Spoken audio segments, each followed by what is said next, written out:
আসসালামু আলাইকুম। মা মেয়ের রান্নাঘরে আপনাদের স্বাগত জানাই। চলে আসলাম নতুন আরেকটি ভিডিও নিয়ে। আজকে কী রান্না করব সেটাই শেয়ার করব আপনাদের সাথে। তো এই যে খাসির মাংস রান্না করব। মাংস রান্নার ভিডিও এর আগে অনেকবার দেখিয়েছি আপনাদের, এই জন্য পুরো ভিডিও শেয়ার করলাম না। সব মশলাপাতি দিয়ে মাংসটা মাখিয়ে নিয়েছি। এবার তুলে দিলাম রান্না হওয়ার জন্য।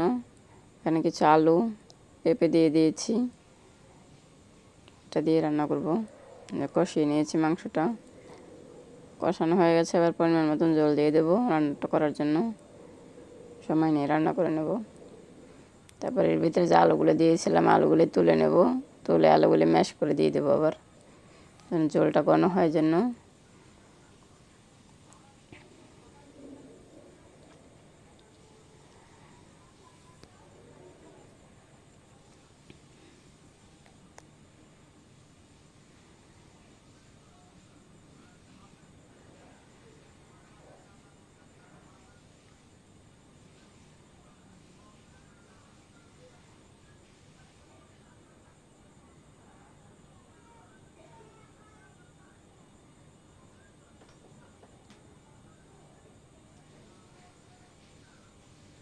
আলুগুলি দিয়ে দিলাম, দিয়ে নেড়ে চেড়ে নিলাম।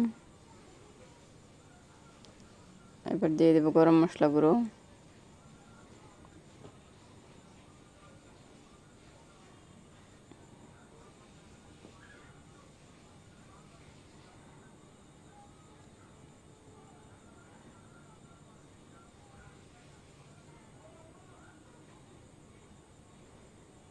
এই তো হয়ে গেল মাংস রান্নাটা।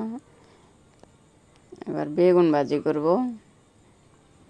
বড় মোটা মোটা বেগুনগুলি, ওগুলি আমি আমার পরিমাণ মতন 2 পিস নিয়ে নিয়েছি, মিডিয়াম সাইজের 2 পিস নিয়েছি। এই সব মশলা মেখে ম্যারিনেট করে তারপরে ভেজে করে নেব। সব মশলাই দেবো পরিমাণ মতন, আমি আমার পরিমাণ অনুযায়ী নিয়েছি, আপনারা আপনাদের পরিমাণ অনুযায়ী নেবেন। হলুদ মরিচ জিরা ধনিয়া সবটাই দেব, লবণ দিয়েছি।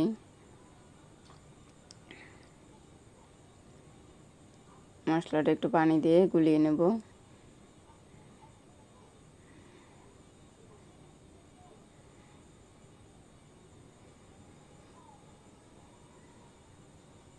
তারপরে এই যে বেগুনগুলি সুন্দর করে ম্যারিনেট করে নেব। এভাবে করে বেগুন ভাজি করলে অনেক টেস্ট হয় খেতে। সবগুলি এভাবে করে নেব।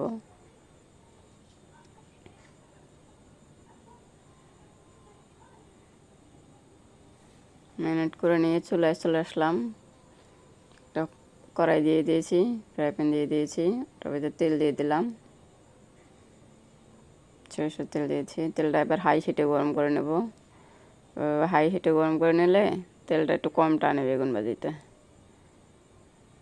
দিয়ে দিলাম, আর ভেজে নেব উল্টে পাল্টে।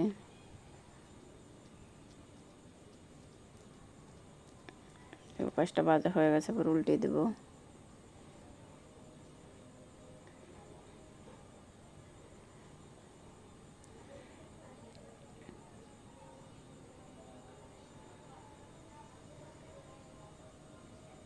হয়ে গেছে, এবার বেগুনগুলি তুলে নেব।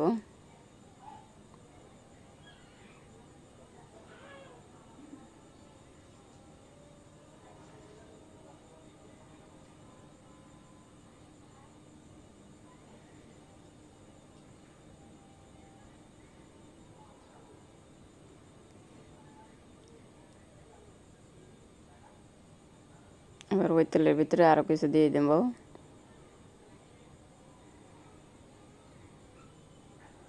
যদি ভিডিওটি ভালো লেগে থাকলে অবশ্যই লাইক করবেন, কমেন্ট করবেন, চ্যানেলটিকে সাবস্ক্রাইব করে রাখবেন।